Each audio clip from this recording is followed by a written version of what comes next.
रामकृष्ण हरी. नमो सद्गुरु तुकया ज्ञानदीपा. नमो सद्गुरु सचितानंद रूपा. नमो सद्गुरु भक्त कल्याण मूर्ती. नमो सद्गुरु भास्करा पूर्ण कीर्ती. तुकाराम तुकाराम. नाम घेता कापे यम. नाम घेता कापे यम. धन्य तुकोबा समर्थ. जेने केला पुरुषार्थ. जेने केला पुरुषार्थ. जळी दगडा सहित वह्या. तारियेल्या जैशाला ह्या. तारियेल्या जैशाला ह्या. धन्य तुकोबा समर्थ. जेने केला पुरुषार्थ. जेने केला पुरुषार्थ. म्हणे रामेश्वर भट्ट द्विजा. म्हणे रामेश्वर भट्ट द्विजा. तुका विष्णू नाही तुझा. तुका विष्णू नाही तुझा. धन्य तुकोबा समर्थ. धन्य तुकोबा समर्थ. जेने केला पुरुषार्थ. जेने केला पुरुषार्थ. जेने केला पुरुषार्थ. तुकोबारायांच्या सदैव वैकुंठागमन तुकाराम महाराजांची बीज तुकाराम बीज महोत्सवानिमित्त आपण धन्य तुकोबा समर्थ ही जी प्रवचन मालिका सुरू केलेली आहे, या प्रवचन मालिकेतलं 4थ्या क्रमांकाचं पुष्प आज आपल्या समोर घेऊन येतोय. मागच्या भागामध्ये एक नैमित्तिक म्हणून आपण होळीच्या अनुषंगानं थोडं चिंतन केलं. दहन हे होळी जाती दोष या तुकोबारायांच्याच अभंगावर चिंतन केलं. त्या अगोदर आपले 3 भाग धन्य तुकोबा समर्थ म्हणजे तुकोबारायांच्या चरित्राचं वर्णन करणारी झाली. आजचा त्या दृष्टीनं जर पाहिला तर हा 4था भाग आहे. मागच्या भागामध्ये चिंतन करत असताना तुकोबारायांचं चिंतन करत असताना आपण तुकोबाराय भंडारा डोंगरावरती तुकोबारायांना भाकरी घेऊन जात असताना जिजाबाईंना म्हणजे आवलींना तुकोबारायांच्या पत्नींना काटा पायात रुतला आणि भगवंताने तो काटा काढला. या चरित्रापर्यंत आपण येऊन थांबलो होतो. तुकोबारा भंडारा डोंगरावरून गावात आले. भजन कीर्तन नामस्मरण स्मरण वाचन संतांची अभंग पाठ करणं द्रुपद म्हणणं अशा प्रकारचं तुकोबारायांचं दैनंदिनी सुरू झाली.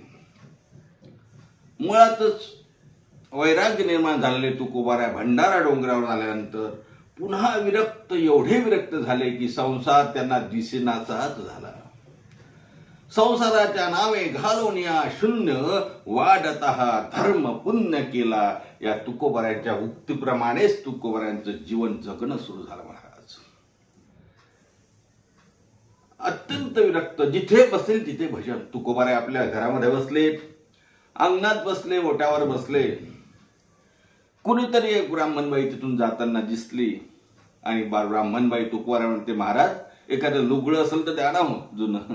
आता तुकोबारायांकडेच किती गरमी आपल्याला लक्षात आलं आहे. जिजाबाई आंघोळीला गेलेल्या होत्या स्नानगृहामध्ये. जिजाबाईंनी आपलं एक लुगडं त्या भिंतीवर ठेवलं होतं. तुकोबारांनी त्या लुगड्याकडे बोट दाखवलं. ब्राह्मणीनबाई लुगडं घेऊन गेल्या. इकडे तुकोबाराई निघून गेले मंदिरात. कारण तुकोबांना माहिती आहे जिजाऊ काय करतील. तुकोबा निघून गेले. ब्राह्मणबाई लुगडं घेऊन गेली. जिजाबाईची आंघोळ झाली. जिजाबाई बघते तर लुगडंच नाही. आणि घरामध्ये जिजाबाईंना 2च लुगडी महाराज. एक ओलं झालं, एक भिंतीवर होतं. काय करावं. तेवढ्यात कुणीतरी पाहुणे आले आणि आवाज देतात, जिजाबाई बाहेर या. काय करावं त्या माऊलीने सांगा. जिजाबाईने देवाला शिव्या सुरू केल्या. पांडुरंगाला शिव्या. अरे काळ्या, अरे किती वेडा बनवशील रे माझ्या नवऱ्याला. किती वेडा बनवशील. किती परीक्षा घेशील आमची. आता काय नग्न अवस्थेमध्ये बाहेर हो. लाज नाही वाटत का तुला. महाराज देवाचा देव असलेला ऋषी मुनीच्या ध्यानामध्ये असलेला योगी या मुनिजना ज्यांना त्याचं ध्यान करतात तो देव घाबरला जिजाऊला आणि म्हणतो, जिजे रुक्मिणीला म्हणतो काय करायचं ग? रुक्मिणी म्हणतात देवा कशाला एवढी परीक्षा घेतो रे? शेवटी पांडुरंग परमात्म्याने रुक्मिणीबाईचा पितांबर खाली टाकला. जिजाबाऊंनी पितांबर धारण केला. जास्त मला खोलात कथा सांगायची नाही, पण तुकोबांचं चरित्र सांगत असताना प्रत्येक कथेला थोडा स्पर्श व्हावा हाच माझा उद्देश आहे. जिजाऊ पितांबर नेसल्या, पुन्हा बाहेर आल्या, सर्वांशी बोलल्या, मंदिरात गेल्या. लोक म्हणायला लागले अरे तुकोबा एवढी गरिबी आहे म्हणतो आणि पितांबर कुठून आणला बायकोला? आता मला सांगा, जाऊ द्या त्या खात्यात मला पडायचं नाही, मला सांगायचं एवढंच आहे. एवढी विरक्ती तुकोबारांच्या मनामध्ये आली. तुकोबारांना काही घेणं देणं नाही, कोण काय म्हणतो तुल्य निंदा स्तुतिर्मणी संतुष्ट हो हे नाही घेण्याची. तर या श्रीमद भगवद्गीतेतील श्लोकाप्रमाणे निंदा स्तुती काही घेणं देणं नाही महाराज. भगवत भक्ताचं लक्षणच ते आहे हो. काय सांगायचं? तुकोबाराला कुणी काही काम सांगायचं, तुकोबाने ते करायचं. कुणाला नाही म्हणायचं नाही, कुणा मोठेपणा नाही, लहानपणा नाही, कोण मोठा कोण लहान काही भेदच नाही. भेदाभेद भ्रमामंगळ. आणि मग तुकोबाला कोणीही काम सांगायचं. एका म्हातारी बाजाराला निघाली. तुकोबाने बघितलं, आजीबाई कुठे निघाल्या? म्हणे बाबा मी खूप थकले रे, मला एवढं तेल आणून देतो का? हे पैसे घ्या आणि तेल घे, तेल आणून दे. तुकोबा निघाले बाजाराला, पैसे दिले, तेल आणलं. तुकोबारांनी काय 100-200 तेल आणलं असेल, आजीला दिलं. तेलच संपायचं काम नाही आजीकडचं. आजीने ही मात सर्वत्र सांगितली. लोक म्हणायला लागले काय जादू वगैरे आहे का तुकोबाच्या हातात? आणखी लोक सांगायला लागले तुकोबा आमच्यासाठी तेल आणा, आमच्यासाठी तेल आणा. अर्थात तुकोबाचा गैरफायदा सुद्धा लोक घ्यायला लागले, पण तुकोबारायांना त्याचा काहीही कुठलाही फरक पडत नव्हता. म्हटलं जिजाऊला कळत होतो, जिजामातेला कळत होतो, जिजाबाईला कळत होतो, आवलींना कळत होतो. आवली म्हणतात अरे वेड्या, या काळ्याने तुला वेडं केलं, सर्व जनतेचे काम करतो आणि घरच्या कामासाठी काय झाले तुला? आम्ही उघड्यावर पडलोय आणि या देवाच्या नादी तू लागला. तुला सर्वत्र देव दिसतो, आमच्यात देव दिसत नाही का रे? महाराज काय सांगावं. तुकोबारांची विरक्ती अशीच दिवसेंदिवस वाढत गेली. शेवटी एक दिवस तुकोबारांच्या घरी पितृपक्ष, पितरांना जेवण घालायचा दिवस आणि घरात काहीच नाही. जिजाबाई म्हणतात तुकोबांना, अहो आज पितर जेवू घालायचे आहेत ना, काहीतरी जाऊन घेऊन या ना बाजारातून, आज पितरांना जेवू घालायचं आहे. तुकोबा बोलले ठीक आहे ना, मी जातो रानात, भाज्या घेऊन येतो, भाज्या आणतो, भाज्या शिजव आणि पितरांना खाऊ घाल. तुकोबा निघाले, रानात गेले, शेतात गेले, भाजी तोडायला गेले. तिकडे कुठं कोणाची तरी गव्हाची कापणी सुरू होती. गहू कापणी सुरू असताना शेतकऱ्यांनी लोकांनी आवाज दिला, नाही तुकोबा जरा गहू कापू लागा ना, तुम्हाला देऊ काहीतरी त्यातले गहू. तुकोबा तिथेच गहू कापायला लागले. तुकोबांना गहू कापल्यानंतर 4 पेंड्या गहू दिले. तुकोबा 4 पेंड्या गहू घेऊन निघाले, तोडलेली भाजी घेऊन निघालेत. पण इकडे मात्र पितरांची वेळ होत गेली, घरी काही धान्य नाही. देवाला फिकर पडली, जिजाबाई काय करेल महाराज काय नाही. तुकोबा अजून आलेले नाहीत. साक्षात पांडुरंग परमात्माने, रुक्मिणी मातेने भूतलावर येऊन त्या ठिकाणी तुकोबांच्या घरी आल्यात. विठ्ठलाने तुकोबारायांचं रूप घेतलं आणि सर्व सामुग्री त्या ठिकाणी घरी आणून दिली आणि म्हणते, आवले हे घे सामुग्री, कर जेवण, मी तोपर्यंत पितरांना आमंत्रण देऊन येतो गावामध्ये. सुग्रास भोजन कर बर. एवढी सामुग्री? जिजाऊ म्हणतात, आवली म्हणते एवढी सामुग्री? हो तेवढीच सामुग्री घे, कर, पितरांना जेवण द्यायचं आहे आपल्याला. आवलीने स्वयंपाक केला, भांडी आणली, कारण एवढे भांडे पण घरी नव्हते. भांडी आणली, सर्व गावाला आमंत्रण दिलं. कोणी? तुकोबाचं रूप घेतलेल्या देवानी. लोकांनाही आश्चर्य वाटायला लागलं, तुकोबांच्या घरी एवढं आलं कुठून महाराज? पितरांचं जेवणासाठी एवढं सामग्री कुठून आणली असावी? लोक ही जेवायला गेले. देवानी तुकोबाच्या रूपामध्ये येऊन सर्वांचे पाय धुतले, सर्वांना बुक्का लावला, जेवायला बसवलं, पंचपक्वान्नाचं जेवण दिलं आणि जेवण झाल्यानंतर विडाही स्वतःच्या हाताने दिला. सर्व लोक आपापल्या घरी निघून गेले. देव म्हणतो, आवले भांडे रिकामे करून दे, भांडेही पुसून देतो, तेवढंच कशाला ठेवायचं? देवानी तेही केलं महाराज. इकडे तुकोबा निघाले होते पेंड्या घेऊन. येता येता त्यांच्या पेंड्यावरती मधमाशा लागल्या. मधमाशा लागल्या, तुकोबा ते कशाला हाकलतात मधमाशा किंवा कशाला संरक्षण करतात. त्याही देवानं तेही संकट निवारण केलं. तुकोबा घरी येतात आणि आवलीला म्हणतात, आवले हे गे गव्हाच्या पेंड्या आणि गहू रांध आणि गव्हाची सोजी कर, खीर कर, गव्हाचं काहीतरी कर आणि पितरांना जेवू घाल. आवली म्हणते, का हो कशाला मला गंमत करतात, आताच आपण एवढ्या पितरांना जेवू घातलं, तुम्ही स्वतःच्या हाताने जेवू घातला आणि माझी तुम्हाला वेड वगैरे लागलं की काय. तुकोबा म्हणतात, नाही मला वेड लागलं नाही. होऊ शकते देवाला माझं वेड लागलं की काय कोणास ठाऊक, कशाला मला एवढी मदत करतो. हे सर्व देवानी केलं महाराज. पितरांना भोजन देवानी खाऊ घातलं, देवानी दिलं. असे अनेक त्या ठिकाणी तुकोबांचे चमत्कार आहेत. तुकोबांनी कधी चमत्काराला स्थान दिलं नाही, पण नकळत हे चमत्कार घडायला लागले आणि सर्वत्र महाराजांची कीर्ती वाऱ्यासारखी वाहत निघाली. महाराज सज्जनाची कीर्ती वाऱ्यासोबत वाहत जाते. महाराज काय सांगावं. त्यावेळेला काय प्रचार माध्यम होते का, पेपर होते का, वृत्तपत्र होती का, रेडिओ होते का, टीव्ही होती का, जाहिरात करणारे होते का, व्हॉट्सअप ग्रुप होते का, इंस्टाग्राम होतं का, फेसबुक होतं का, लिंकिंग होतं का, ट्विटर होतं का, काहीच नव्हतं ना. पण तुकोबाची कीर्ती वाढायला लागली. तुकोबांचं हे अविरत देवाचं भजन आणि कुठल्याही प्रकारे संसाराची आसक्ती नसलेले तुकोबा भजनामध्ये रमून जायचे. रोज कीर्तन. असंच एक दिवस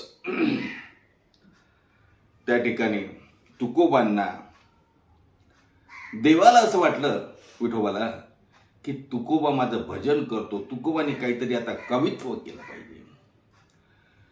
पांडुरंग परमात्मा नामदेव रायांना घेऊन तुकोबांच्या स्वप्नामध्ये गेले आणि तुकोबांना सांगितलं, तुकोबा आता तुम्ही उद्यापासून कवित्व करा, म्हणजे अभंग लिहा. तुकोबा म्हणतात, मी? हो तुम्हीच. कारण हे बघा, नामदेवराय माझ्यासोबत आलेले आहेत. नामदेवरायांनी शतकोटी अभंग करेल असं म्हटलं होतं आणि त्यातले काही अभंग राहिले ते तुम्हाला करायचे आहेत. देवाने आज्ञा दिली, तुकोबांनी शिरसावंद मानली आणि तुकोबांनी अभंगाची रचना सुरू केली. असं म्हणतात, सुरुवातीला तुकोबांनी 900 अभंग लिहिले, जे बालक्रीडा म्हणून प्रसिद्ध आहेत.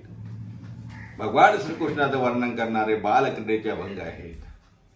त्यानंतरच्या काळामध्ये मग तुकोबा कीर्तनामध्ये स्वयंस्फूर्तीने आपले अभंग तयार करत. संताजी जगनाळे तुकोबांच्या अभंग गाथेचे लेखक ते लिहून घेत होते. संताजी जगनाळे म्हणजे आपल्या मावळ तालुक्यामधले सुदंबरे हे मावळ तालुक्यातलं संताजींचं गाव आहे. महाराज ते संताजी आणि गंगाधर ब्राह्मण हे दोघंही कीर्तनामध्ये राहायचे. तुकोबा कीर्तन करायचे, 12 वाजेपर्यंत कीर्तन करायचे, पुन्हा झोपले की नाही झोपले, पुन्हा काकडा, असा निरंतर तुकोबांचा प्रवास चालू. इकडे चिंचवड मुक्कामी असणारे मंबाजी महाराज ब्राह्मण काही दिवसांनी देहूला शिफ्ट झाले. देहूला त्यांनी आपला आश्रम बांधला तुकोबांच्या घराच्या बाजूला आणि त्यांनी बघितले तुकोबा रोज कीर्तन करतात. मंबाजी कीर्तनात जायचे, पण चांगल्या बुद्धीनं जायचे नाही, काही चुकते का बघायला, काही चुकीचं सांगते का, पण जायचे. आता तुकोबांचं वर्चस्व वाढायला लागलं, लोक पाया पडायला लागले, चरण स्पर्श करायला लागले. तुकोबा कुठल्या जातीत आहे, कुठल्या जातीत आहे, तुकोबा शूद्र आहे, तुकोबा क्षत्रिय आहे, तुकोबा कोण आहे, मी ब्राह्मण आहे, यांचा त्या ठिकाणी मन दुखायला लागलं की लोक यांच्या पाया पडतात. हे ब्रह्मज्ञान सांगतात, तेही प्राकृतमध्ये संस्कृतमधलं ब्रह्मज्ञान एवढ्या सोप्या पद्धतीनं हे जर सांगायला लागले तर आमचं काय होईल. तुकोबांची निंदा करायला लागले, तुकोबांचा द्वेष करायला लागले. एक काहीच नाही म्हणून जिजाऊच्या जिजाबाईचे वडील आप्पाजी गुळवे म्हणजेच तुकोबांचे सासरे यांनी एक म्हैस जिजाबाईंना आणून दिली की कमीत कमी याचं दूध वगैरे घेऊन विकून संसार चालेल. ती म्हैस आली. तुकोबा एकदा ती म्हैस घेऊन पाणी पाजायला घेऊन गेले नदीवरती. जाता जाता या मंबाजीच्या शेतामधले काही पीक या म्हशीकडून खाल्ल्या गेलं. मंबाजीने आकराळ विक्राळ होऊन त्या ठिकाणी तुकोबांना एवढ्या शिव्या घातल्या, पण तुकोबा मात्र काहीच बोलले नाही. हा एक प्रसंग झाला. पुढे तुकोबारायांचं दशमीचं कीर्तन, एकादशीचं कीर्तन, एकादशीला प्रदक्षिणा. मग या मंबाजीने प्रदक्षिणा वाटेवर काटेचं कुंपण घातलं. महाराज पण आता प्रदक्षिणा करायची ना, मग कशी करायची म्हणून तुकोबांनी त्या काट्या आपल्या हाताने बाजूला काढल्या. मंबाजीचा राग अनावर झाला, अगोदरच पेटलेला होता, कारण सहन होत नव्हतं की हा तुकोबा आपल्यापेक्षा पुढे झाला, खरोखर हा ब्रह्मज्ञान सांगतोय अभंगातून. मंबाजीने रागाच्या भरामध्ये काट्याच्या काठीनं तुकोबांना एवढं झोडपलं की पाठीतून सर्व काटे पाठीत रुटले आणि रक्तबंबाळ तुकोबा झाले. अर्थात नंतर जिजाबाई आल्या. जिजाबाईला बघितल्यावर मंबाजी कसा पळून गेला असेल वर्णन करता येत नाही महाराज. जिजाबाईला अवजाला देव घाबरतो हा मंबाजी कुठे लावला आहे? हा मंबाजी ब्राह्मण कुठे घेऊन बसलात? विश्वाचा जनित असलेला देव जिजाबाईला घाबरायचा, एवढी पतिव्रता होती जिजाबाई. जिजाबाईंनी नंतर पुन्हा आणखी ते काठे त्या ठिकाणी टाकले आणि आपल्या पतीकडे बघितलं. अरे किती हाल माझ्या तुकोबांचे, विठोबा किती त्रास देशील माझ्या तुकोबाला. जिजाबाईने सर्व काटे आपल्या पाठीतले, तुकोबाच्या पाठीतले काटे काढले. देवानेही मदत केली आणि देवाने सुद्धा मदत केली. काटे काढले, तुकोबा आपले शांत बसले. पण तुकोबांनी काय नामस्मरण सोडलं का महाराज? नाही नाही नाही नाही. तुकोबांनी त्या ठिकाणी पुन्हा रात्रीच्या कीर्तनाला तुकोबा उभे राहिले. रामकृष्ण हरी जय जय रामकृष्ण हरी. तुकोबांचा गजर सुरू झाला. तुकोबा विडोबार घुमाई गजर सुरू, भजन सुरू, कीर्तन सुरू. अभंग घेतला, कीर्तन सोडायला उभे राहिले आणि पाहतात सोरट्यांमध्ये का हो मंबाजी दिसत नाहीत. मंबाजी दिसत नाहीत. नाही तर नाही रोज येतात, आज का आले नाहीत? कोणाला तरी पाठवा त्यांच्याकडे. मंबाजीकडे पाठवलं. मंबाजी लाजलेले होते महाराज. मंबाजीला शरम यायला लागली आपल्या कृत्याची की आपण एवढं हे केलं पण तुकोबारा आपल्यावर ब्रशब्द बोलले नाही, उलट कीर्तन करतायत. मंबाजी लाजले आणि मंबाजी सांगतात की नाही आज माझं अंग दुखते, मी कीर्तनाला येणार नाही असं जाऊन तुकोबांना सांगा. तुकोबारायांनी कीर्तन केलं, जय विठ्ठल झालं आणि तुकोबा मंबाजींच्या घरी गेले आणि मंबाजींना म्हणतात, मंबाजी महाराज माफ करा मला, माझ्यामुळे तुमचं अंग दुखतंय. तुम्ही मारलं मला पण तुमचे हात दुखतात, चोळून देऊ का हात पाय? काय महाराज, याला संतत्वच म्हणतात. हे संत आहेत, भूतांची हृदया भांडवल संता, आपुली ममता नाही देही, आपुली ममता नाही देही, आपुली ममता नाही देही. भूतांची दया भांडवल संता, आपुली ममता नाही देही. आपल्या प्रति ममता नाही, भूतांची दया आहे. अशा प्रकारचे तुकोबाराय मंबाजीकडे गेले. एक सांगू का, पण मंबाजी काही सुधारले नाही बाबा. मंबाजीचं द्वेष करणं चालूच होतं. एवढे मंबाजी द्वेष करायचे की तुकोबांचं त्यांना सहनच व्हायचं नाही. कारण तुकोबाच्या साध्या अभंगातून ब्रह्मज्ञान त्या ठिकाणी पाजळत होतं महाराज. जे वेदात सांगितलं, जे उपनिषदात सांगितलं, जे पुराणात सांगितलं, जे श्रुती स्मृतीनं सांगितलं ते सहज आणि सोप्या भाषेमध्ये तुकोबांच्या अभंगातून प्रकट व्हायला लागलं. मंबाजीला ते सहन व्हायचं नाही. कसं होणार सहन? तो तिरस्कार करत होता. पण तुकोबाराय मात्र कोणाचा तिरस्कार नाही. तुकोबांना सर्व सारखे. तुकोबाचं कीर्तन सुरू, एक दिवस असंच कीर्तन सुरू होतं. तुकोबारायांकडे असलेली म्हैस, जिजाबाई झोपल्या, तुकोबांचं कीर्तन चालू, तस्कर आले, चोर आले आणि तुकोबांची म्हैस सोडून घेऊन गेले चोरी करून. आता मी सांगितलं ना, देव जिजाऊंना घाबरायचे. देवाला असं वाटलं आता तुकोबाची म्हैसकर गेली, तुकोबांच्या सासऱ्याने दिली. जिजाबाई पुन्हा आणखी खवळतील आणि तुकोबांना म्हणतील की वेड्या, अरे तुझं लक्ष कुठं होतं, तुकोबा तर माझ्या कीर्तनात आहेत. तेव्हा देव म्हैस घेऊन जाणाऱ्या वाटेवर अकरार विक्रार रूप घेऊन उभे राहिले आणि त्या तस्कराला म्हणजे चोराला काही न बोलता चोराला एवढं घाबरून टाकलं की चोर म्हणतो, कोण अकरार विक्रार मनुष्य? चोराने दुसरीकडून म्हैस घेण्याचा प्रयत्न केला, तिथेही देव उभा राहिला. तिसरीकडून चहू बाजूने देव अकरार विक्रार रूप घेऊन उभा राहिला. शेवटी दुसऱ्या चोराने म्हटलं की मला असं वाटते तुकोबांची म्हैस आणल्यामुळे आपल्याला हे कोणीतरी त्रास देतोय. पुन्हा म्हैस घेतली आणि तुकोबांच्या वाड्यामध्ये नेऊन बांधली. पुन्हा वापस निघाले, पुन्हा हा उभा. अरे आता काय झालं, म्हैस ठेवली ना. शेवटी त्यांच्या लक्षात आलं तुकोबांची माफी मागितली पाहिजे, म्हणून तुकोबांच्या कीर्तनामध्ये गेले आणि सांगितलं, बिनसंकोचपणे सांगितलं, महाराज आम्ही तुमची म्हैस घेऊन जात होतो, पण असा असा प्रकार घडला. तुकोबा म्हणतात, कोणी अडवलं तुम्हाला? म्हणे असा असा. तुकोबाच्या लक्षात आलं, हा देव असणार, हा माझा पांडुरंग असणार. मग आता काय करायचं? म्हणे आम्हाला तो जाऊच देत नाही. तुकोबा म्हणतात, बसा, विठ्ठल विठ्ठल विठ्ठल विठ्ठल. तुकोबाने धावा केला आणि देवाला सांगितलं, देवा तू काय धंदे लावले रे? मी इथं कीर्तन करतो, तू इथे नाही आणि तिकडे कशाला गेलास? तुझ्यासाठी कीर्तन करतो आणि तू तिकडे जाऊन नको ते कामं करतो. माझी म्हैस सांभाळायला तुला कोणी सांगितलं? तुला मी गुराखी म्हणून ठेवलाय का? तुझा स्वभाव जात नाही का रे? गोकुळात ते म्हैसीन गाई सांभाळत होता, गाई गोपाळ म्हणून त्यासाठी तिथे गोधने चारायला जातो आणि इथेही माझ्या गुरेढोरं सांभाळायला तुला कशाला? मी सांगितलं का तुला ये इथे? तुकोबाने देवाला बोलवून घेतलं, देव तिथे आले, तस्कर निघून गेले. सांगण्याचं तात्पर्य हे आहे, देव ज्यांच्या घरी राब राब राबतो, देव ज्यांचं नको ते काम करायला तयार आहे, एवढ्या अधिकाराचे तुकाराम महाराज. त्यांचा अधिकार काय सांगावा महाराज. अशा अनेक एकापेक्षा एक चमत्कारिक सुरस बोधप्रद अशा तुकोबांच्या कथा आहेत. किती कथा सांगायच्या. पुन्हा म्हैस आली, घरी म्हैस आली, म्हैस बांधली.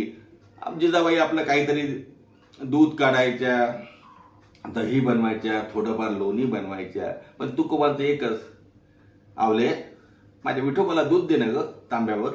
रोज तांब्यावर दूध घ्यायचे आणि विठोबाला दूध पाजायचे. जिजाबाईला शंका आली एक दिवस, का खरंच हा काळा दूध पितो का विठोबा?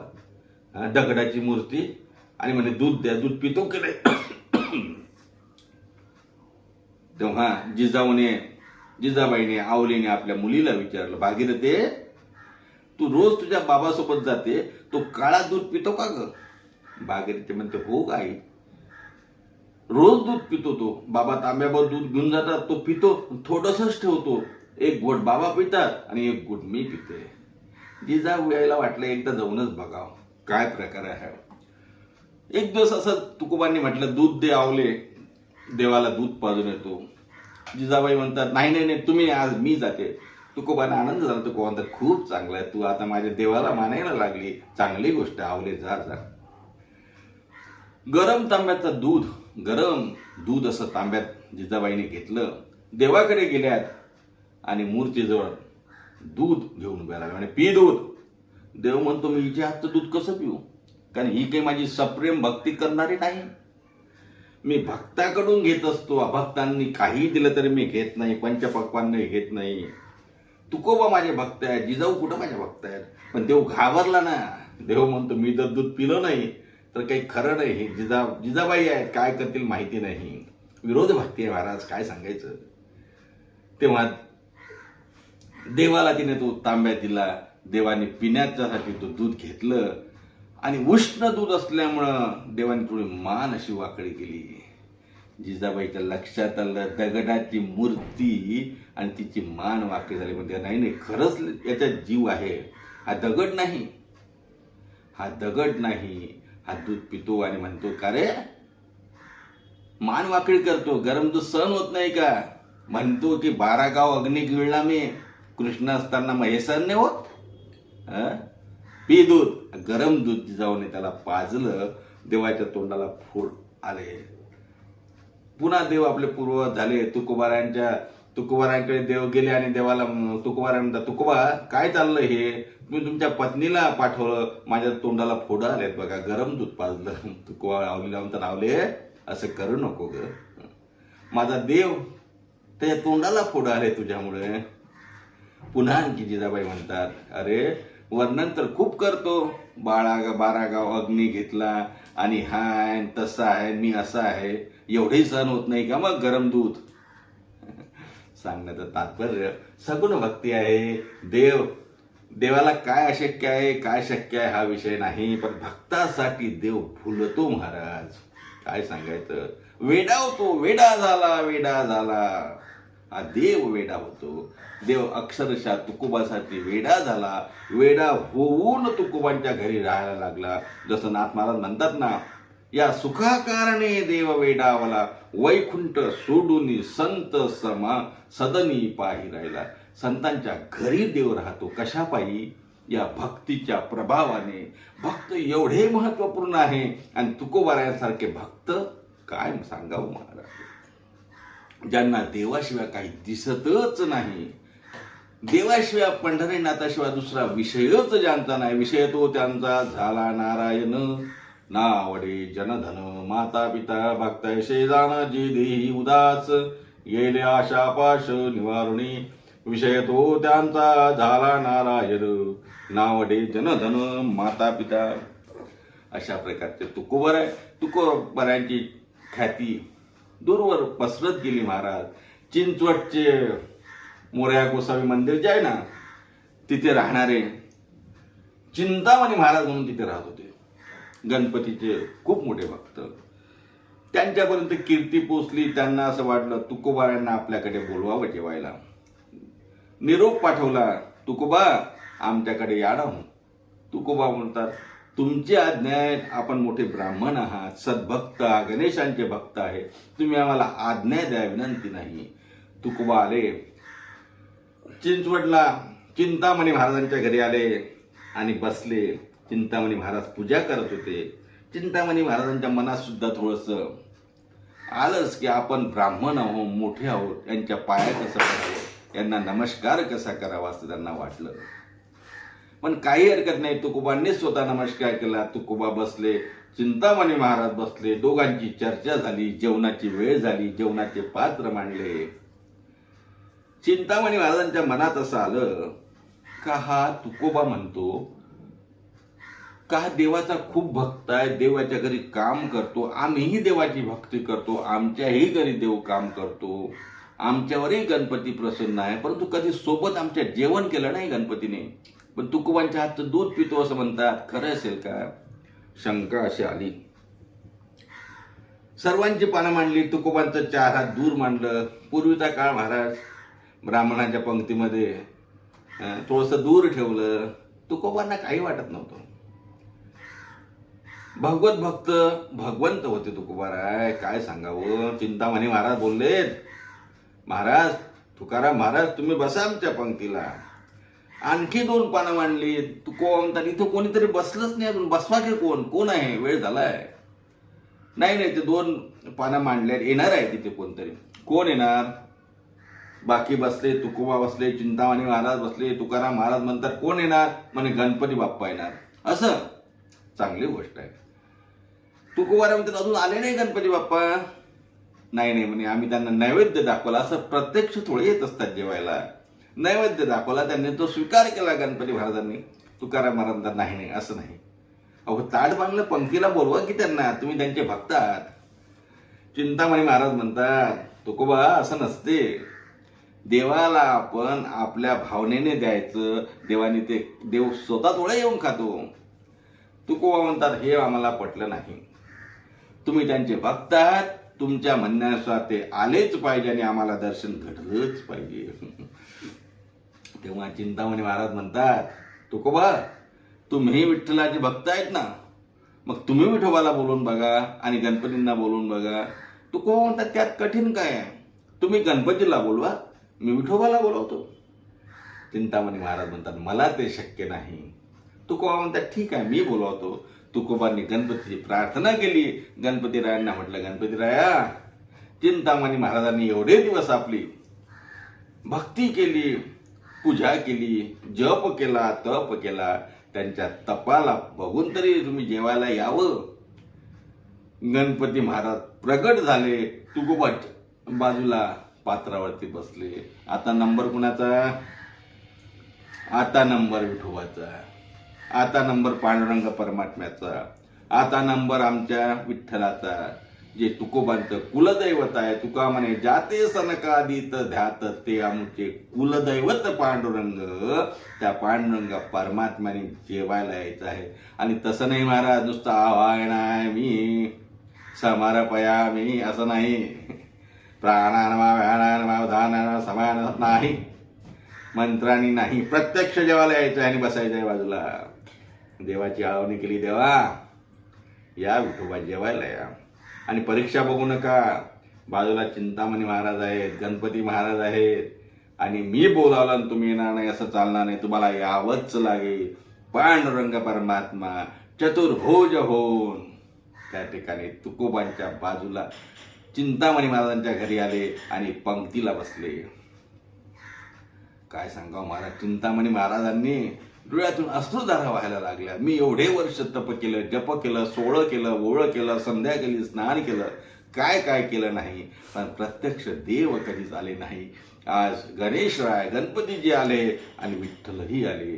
तुकोबाराय दोघांच्याही पायावरती साष्टांग एखादी काठी पडावी, उभी असलेली काठी थाळकन काळी पडावी असे चिंतामणी महाराज खाली पडले. गणपतीचं दर्शन घेतलं, विठोबाचं दर्शन घेतलं, तुकोबाचंही दर्शन घेतलं. मी का सांगतोय, तुकोबा महाराज एवढी ज्यांची शक्ती, एवढं ज्यांचं कर्तृत्व, एवढी ज्यांची भक्ती, की देव बाजूला पंक्तीला बसले. स्वतःच्या घरी नाही, चिंतामणी महाराजांच्या घरी. चिंतामणी महाराज, तुकोबाराय, गणपती महाराज आणि आमचे पंढरीनाथ महाराज सर्वांनी सोबत जेवण केलं, विडा दिल्या गेला. दोन्ही देव गुप्त झाले, पण तुकोबांची ही कीर्ती सबंध मावळभर पसरली, सबंध पुण्यात पसरली, की तुकोबाराय चिंतामणी महाराजांच्या इथे देवासोबत जेवण झालं. महाराज चिंतामणी महाराज सुद्धा तुकोबांना शरण गेले. आता तुकोबाचं ते मोठे पण होतं. तुकोबा म्हणतात, मी बोलावला नाही, चिंतामणी महाराज तुमच्याच भक्तीनं गणपती महाराज आले. पण महाराज सर्वांना माहिती आहे, चिंतामणी महाराजांनाही माहिती आहे, चिंतामणी महाराजांपेक्षा तुकोबांची भक्ती मोठी ठरली. हीच शक्ती, हीच भक्ती, हीच युक्ती सर्वत्र तुकोबांची ख्याती म्हणून पसरली. असं हे तुकोबांचं चरित्र आपल्याला आणखी पुढचे 1 दिवस, 2 दिवस वर्णन, 3 दिवस वर्णन करायचं आहे. आज तुर्तास तुकोबांचे चरित्र कथा इथे आज तुर्तास आज इथे थांबू. पुन्हा भेटूया पुढच्या भागात तुकोबांचं पुढचं चरित्र घेऊन. तोपर्यंत सर्वांना रामकृष्ण हरी. तुकोबांचं एकदा भजन करू. श्री ज्ञानदेव श्री तुकाराम, श्री ज्ञानदेव श्री तुकाराम, श्री ज्ञानदेव श्री तुकाराम, श्री ज्ञानदेव श्री तुकाराम, श्री ज्ञानदेव श्री तुकाराम, श्री ज्ञानदेव श्री तुकाराम, श्री ज्ञानदेव श्री तुकाराम, श्री ज्ञानदेव श्री तुकाराम. पुंडलीकावरी विठ्ठल श्री ज्ञानदेव तुकाराम. दत्तात्रेय जनार्दन श्री एकनाथ माऊली ज्ञानेश्वर महाराज की जय. जगद्गुरु श्री संत तुकाराम महाराज की जय.